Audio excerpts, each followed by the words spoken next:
नमस्कार बच्चों, आज हम बात करेंगे क्लास 6-7 का फॉर्मेटिव असेसमेंट 1।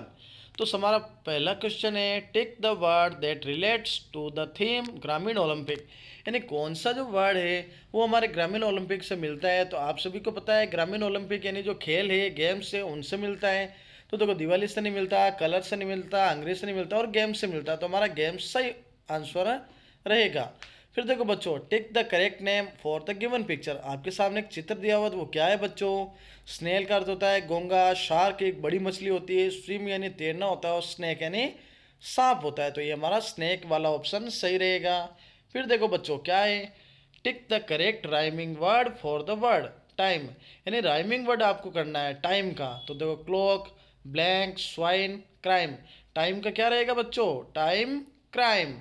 फिर देखो बच्चों, फोर्थ क्वेश्चन है, tick the correct adjective for the given sentence. यानी हमें इस सेंटेंस के लिए जो सही हमारा एडजेक्टिव विशेषण है वो हमें लगाना है। I really enjoyed eating the jalebi. यानी मुझे जलेबी खाना बहुत ही पसंद है, मैंने बहुत एन्जॉय किया। इट वाज सो, तो ये क्या है?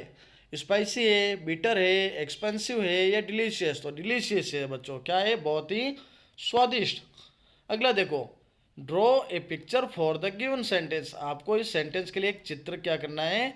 बनाना है। तो the Apple is kept on the table. Table के ऊपर क्या है बच्चों? एक एप्पल है। तो ये एप्पल दिखी हुई है बच्चों, टेबल बना रखी है। तो ये वाला हमारे को आपको चित्र बनाना है। फिर देखो, six question, the opposite word of sit is. Sit का अर्थ होता है बच्चों बैठना। तो यानी सिट का हमें अपोजिट करना है। तो अपोजिट क्या रहेगा सिट का? स्टैंड, खड़ा होना। क्या रहेगा? खड़ा होना। फिर देखो, सातवां question, match the correct sentence with the given picture. इस चित्र में कौन सा सेंटेंस सही रहेगा? एक लड़का है, एक लड़की है, क्या हो रहा है? तो देखो, the principal gives us a speech.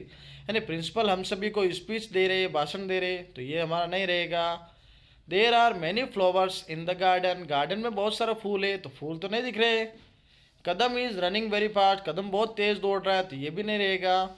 And Gauri and Ayush were talking with each other. Gauri और आयुष एक दूसरे से बातें करें। तो ये हमारा सही ऑप्शन रहेगा, डी वाला। फिर देखो बच्चों, read the lines and the given poem, answer the question. यानी हमें पोइम को पढ़ना और क्वेश्चन का आंसर देने। तो देखो, twinkle twinkle little star, how I wonder what you are, up about the world so high like a diamond in the sky. तो देखो, ये हो गया। अब देखो, you see star you look up in the sky. आपको आकाश में स्टार दिखाई देते हैं, तारे दिखाई देते हैं। तो name three things that you will see if you look at the school ground. अगर आप स्कूल के ग्राउंड में देखते हो ना बच्चों, तो आपको क्या क्या दिखता है? तो आप देख सकते हो, ट्री पेड़ दिखेंगे, रैंप दिखेगा, ग्रास घास दिखेगी, और भी आपको बहुत सारी चीज़ें स्कूल ग्राउंड में दिखेंगे। जैसे कोई पानी का पाइप दिखेगा। साथ ही आपको कुछ जो आपका खेल है, खेल मैदान में कुछ आपको चीज़ें दिख सकती है। तो ऐसे ही आपको बहुत सारी चीज़ें जो गार्डन में दिखती है वो आपको यहाँ पे लिखनी है। तो इसी के साथ आज की हमारी वर्कशीट कंप्लीट होती है। चैनल को सब्सक्राइब करें, वीडियो को ज़्यादा से ज़्यादा शेयर करें।